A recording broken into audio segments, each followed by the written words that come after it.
Обяснявам как се кара мотор на задна гума. Съединител, газ, задна спирачка.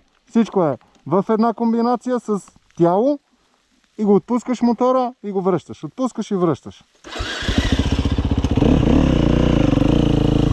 Втора, трета. Това е играта с мотора. Мога да го засилиш повече и да го ставиш на съединител и на спирачка. Е така.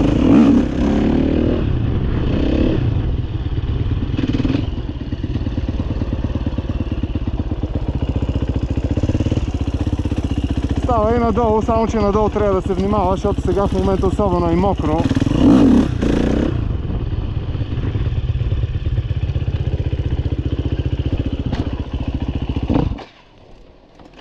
Като това вече е наистина напреднал стадий, който това вече това не се практикува, не се учи. Това е само за хора, които са стигнали достатъчно добро ниво, че да може да попиват тънки детайли при натискане на спирачка, на съединител, полусъединител на баланската си. Това е за, да, като доста вече са отпуснати на мотора.